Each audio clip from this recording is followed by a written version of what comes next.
ಜನಸಾಮಾನ್ಯರಿಗೆ petrol diesel big effect ಅನ್ನ ಬೀರ್ತಾ ಇದೆ. ತೈಲ ಬೆಲೆ ಏರಿಕೆಯಿಂದಾಗಿ ಸರಕು ಸಾಗಣೆ ವಾಹನಗಳಿಗೂ ಕೂಡ ಇದರ ಬಿಸಿ ತಟ್ತಾ ಇದೆ.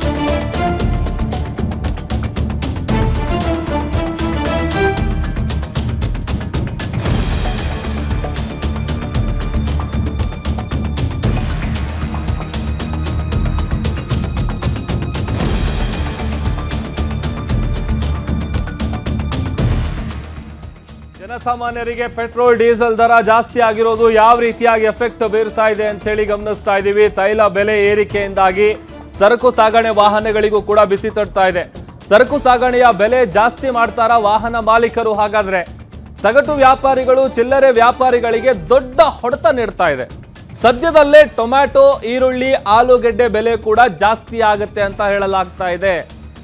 ಬೇಗ ಹಾಳಾಗುವಂತ ವೆಜಿಟೇಬಲ್ಸು, ಫ್ರೂಟ್ಸು ಅದರ ರೇಟ್ ಜಾಸ್ತಿ ಆಗತ್ತಾ? ಈಗಾಗಲೇ ಸೋನಾ ಸ್ಟೀಮ್ ರೈಸ್ ಏನಿದೆ ಪ್ರತಿ ಕೆಜಿಗೆ 43 ಇದ್ದಂತಹ ಪ್ರೈಸ್ ಈಗ 5 ರೂಪಾಯಿ ಜಾಸ್ತಿ ಆಗಿದೆ, 48 ರೂಪಾಯಿಗೆ ಏರಿಕೆ ಆಗಿದೆ. ಸೋನಾ ರಾ ರೈಸ್ನ ಬೆಲೆ ಕೆಜಿಗೆ 52 ಇದ್ದಿದ್ದು 57 ರೂಪಾಯಿ ಆಗಿದೆ. ಇನ್ನು ಆಗಸ್ಟ್ ಸೆಪ್ಟೆಂಬರ್ನ ಹೊಸ ಫಸಲು ಬರೋವರೆಗೂ ಕೂಡ ಬೆಲೆ ಇಳಿಕೆ ಇಲ್ಲವೇ ಇಲ್ಲ. ಇನ್ನು ಗೋಧಿ, ಎಣ್ಣೆ, ಸಕ್ಕರೆ, ಚಹಾ, ಬಿಸ್ಕೆಟ್ ದರ ಕೂಡ ಸದ್ಯದಲ್ಲೇ ಜಾಸ್ತಿ ಆಗತ್ತೆ.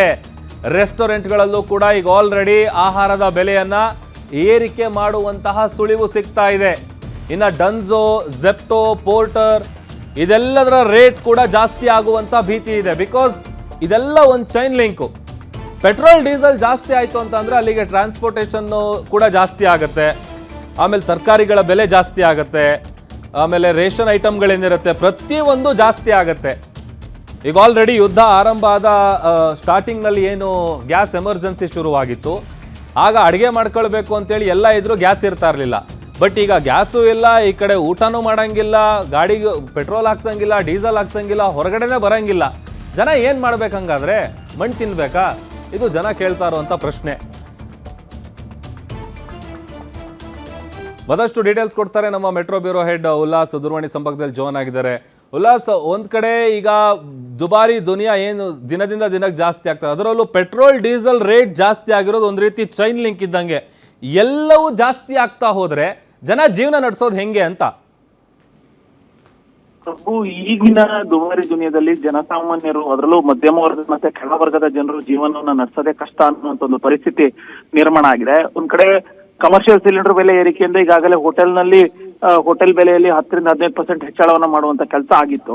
ಅದ್ರ ಬೆನ್ನಲ್ಲೇನೆ ಈಗ ಪೆಟ್ರೋಲ್ ಡೀಸೆಲ್ ಬೆಲೆ ಏರಿಕೆ ಆಗಿದೆ. ಜೊತೆಗೆ ಅಕ್ಕಿ ಬೆಲೆಯನ್ನು ಕೂಡ ಏರಿಕೆ ಆಗಿರುವಂತದ್ದು. ಕಾರಣ ಹೊಸದಾದಂತಹ ಪೈರು ಬರಬೇಕು. ಆ ಒಂದು ಕಾರಣಕ್ಕಾಗಿ ಈಗ ಮಧ್ಯ ಗ್ಯಾಪ್ ಏನಿದೆ ಆ ಒಂದು ಗ್ಯಾಪ್ ಅನ್ನ ಫುಲ್ಫಿಲ್ ಮಾಡ್ಲಿಕ್ಕೆ ಅನಿವಾರ್ಯವಾಗಿ ದರ ಏರಿಕೆ ಆಗಿದೆ ಅನ್ನುವಂತ ಒಂದು ಮಾತನ್ನ ಅಕ್ಕಿ ವ್ಯಾಪಾರಸ್ಥರು ಹೇಳ್ತಾರೆ. ಈಗ ಒಂದ್ ಕಡೆ ಪೆಟ್ರೋಲ್ ಡೀಸೆಲ್ ದರ ಜಾಸ್ತಿ ಆಗಿದೆ, ಹೀಗಾಗಿ ಸಾಗಾಟ ಜಾಸ್ತಿ ಆಗ್ತದೆ. ಇದ್ರ ಮೇಲೆ ಅಕ್ಕಿ ದರ ಕೂಡ ಹೆಚ್ಚಳ ಆಗಿರುವಂತದ್ದು. ಒಂದು ಚೈನ್ ಲಿಂಕ್ ಎನ್ನುವಂತ ಈಗ ದಿನಸಿ ವಸ್ತುಗಳಾಗಿರ್ಬೋದು, ತರಕಾರಿ ಬೆಲೆ ಕೂಡ ಹೆಚ್ಚಳಾಗುವಂತ ಸಾಧ್ಯತೆಗಳು ದಟ್ಟವಾಗಿ ಕಾಣಿಸ್ತದೆ. ಈಗ ನಿನ್ನೆಯಿಂದನೇ ಪ್ರತಿಯೊಂದು ತರಕಾರಿ ಸ್ವಲ್ಪ ಕಟ್ ಆಗ್ತಾ ಇದೆ, ನೆಟ್ವರ್ಕ್ ಇರೋ ಕಡೆ ಬಂದು ಮಾತಾಡಿ.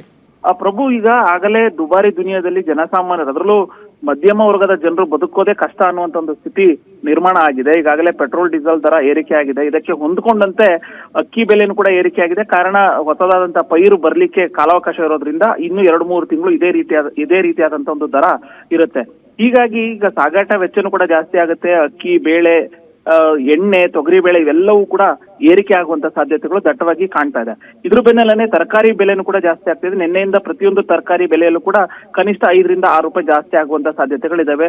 ಸೊ ಒಂದ್ ಕಡೆ ತರಕಾರಿ ಬೆಲೆ ಜಾಸ್ತಿ ಆಗುತ್ತೆ, ಹೋಟೆಲ್ ದರನೂ ಕೂಡ ಜಾಸ್ತಿ ಆಗುತ್ತೆ, ಬೇಳೆ ಆಗಿರ್ಬೋದು, ಅಡುಗೆ ಎಣ್ಣೆ ಎಲ್ಲರದ್ದು ದರನೂ ಕೂಡ ಹೆಚ್ಚಳ ಆಗುತ್ತೆ. ಇದಕ್ಕೆ ಪೂರಕ ಎನ್ನುವಂತೆ ಈಗಾಗಲೇ ಆನ್ಲೈನ್ ಆರ್ಡರ್ ಮಾಡುವಂತಹ ಫುಡ್ ಆ್ಯಪ್ಗಳೇನಿದಾವೆ, ಅಂದ್ರೆ ಡೊಂಜೋ, ಜೆಪ್ಟೋ ಈ ರೀತಿಯಾದಂತಹ ಆಪ್ಗಳಲ್ಲೂ ಕೂಡ ನಾವು ಆಹಾರವನ್ನ ಬುಕ್ ಮಾಡಬೇಕು ಅಥವಾ ಫುಡ್ ಅನ್ನ ಬುಕ್ ಮಾಡಬೇಕು ಅಂತಂದ್ರೆ ಅವು ಕೂಡ ಸಾಗಾಟ ವೆಚ್ಚವನ್ನ ಹೆಚ್ಚಳ ಮಾಡುವಂತಹ ಸಾಧ್ಯತೆಗಳು ದಟ್ಟವಾಗಿರುವಂತದ್ದು. ಒಂದ್ ಕಡೆ ಮಧ್ಯಪ್ರಾಚ್ಯ ಯುದ್ಧ ಆದಷ್ಟು ಬೇಗ ನಿಲ್ಲಿ ಅನ್ನುವಂತಹ ಒಂದು ಮನವಿಯನ್ನ ಒಂದು ಮನಸ್ಥಿತಿಯಲ್ಲಿ ಈಗ ಬಹುತೇಕ ದೇಶ ಅಂತಲ್ಲ ಇಡೀ ವಿಶ್ವದ ಜನರು ಇದ್ದಾರೆ. ಇದ್ರ ನಡುವೆ ಯುದ್ಧ ನಿಲ್ತಾ ಇಲ್ಲ. ಸೊ ಹೀಗಾಗಿ ಒಂದರಿಂದ ಬೆಲೆನೂ ಕೂಡ ಏರಿಕೆ ಆಗ್ತಾ ಇರುವಂತದ್ದು. ಸೊ ಈಗ ಇನ್ನೊಂದು ಮಾತು ಕೇಳಿ ಬರ್ತಾ ಇದೆ, ಪೆಟ್ರೋಲ್ ಡೀಸೆಲ್ ದರ ಈಗ ಏನ್ ₹3 ಜಾಸ್ತಿ ಆಗಿದೆ, ಇದಿಷ್ಟೇ ಅಲ್ಲ ಇನ್ನೂ ಕೂಡ ಜಾಸ್ತಿ ಆಗುತ್ತೆ ಅನ್ನುವಂಥದ್ದು ಮಾತುಗಳು ಕೂಡ ಕೇಳಿ ಬರ್ತಾ ಇದೆ. ಸೊ ಮುಂಬರುವಂತಹ ದಿನಗಳಲ್ಲಿ ದುನಿಯಾ ಮತ್ತಷ್ಟು ದುಬಾರಿ ಆಗುವಂತ ಸಾಧ್ಯತೆಗಳಿದಾವೆ. ಸೊ ಹಾಗಾಗಿ ಯಾವುದೇ ₹1 ಖರ್ಚು ಮಾಡ್ಬೇಕಾದ್ರೂ ಕೂಡ 10 ಸಲ ಯೋಚನೆ ಮಾಡಿ ನಾವು ಹಣವನ್ನ ಖರ್ಚು ಮಾಡ್ಬೇಕಾದಂತ ಒಂದು ಪರಿಸ್ಥಿತಿ ನಿರ್ಮಾಣ ಆಗಿದೆ. ಜೊತೆಗೆ ಮನೆಯಿಂದ ಹೊರಗಡೆ ಹೋಗ್ಬೇಕು ಅಂತಂದ್ರೂ ಕೂಡ ಯೋಚನೆ ಮಾಡ್ಬೇಕಾದಂತ ಪರಿಸ್ಥಿತಿ, ಯಾಕಂತಂದ್ರೆ ಡೀಸೆಲ್ ಪೆಟ್ರೋಲ್ ರೇಟ್ ಕೂಡ ಜಾಸ್ತಿ ಆಗಿದೆ. ಸೊ ಹೀಗಾಗಿ ಮನೇಲಿ ಇರ್ಬೇಕು ಅಂತಂದ್ರೆ ಊಟ ಮಾಡ್ಬೇಕು, ಊಟಕ್ಕೆ ಬೇಕಾದಂತ ವಸ್ತುಗಳನ್ನ ಖರೀದಿ ಮಾಡ್ಬೇಕು ಅಂತಂದ್ರೆ ಜೇಬಲ್ಲಿ ಇರುವಂತ ದುಡ್ಡು ಸಾಕಾಗೋದಿಲ್ಲ. ಹೊರಗಡೆ ಹೋಗೋಣ ಅಂತಂದ್ರೆ ಪೆಟ್ರೋಲ್ ಡೀಸೆಲ್ ದರನು ಕೂಡ ಹೆಚ್ಚಾಗಿದೆ. ಸೊ ಹೀಗಾಗಿ ಕೆಳವರ್ಗ ಮತ್ತೆ ಮಧ್ಯಮ ವರ್ಗದ ಜನರು ಯಾವ ರೀತಿ ಜೀವನವನ್ನ ನಡೆಸಬೇಕು ಅನ್ನುವಂತಹ ಒಂದು ಪ್ರಶ್ನೆಯನ್ನ ತಮ್ಮಲ್ಲೇ ತಾವು ಹಾಕೊಳ್ಳುವಂತ ಕೆಲಸ ಮಾಡ್ತಾ ಇದ್ದಾರೆ ಪ್ರಭು. ಓಕೆ, ಥ್ಯಾಂಕ್ ಯು ಉಲ್ಲಾಸ್ ನೀವೆಲ್ಲ ಡೀಟೇಲ್ಸ್ಗಾಗಿ.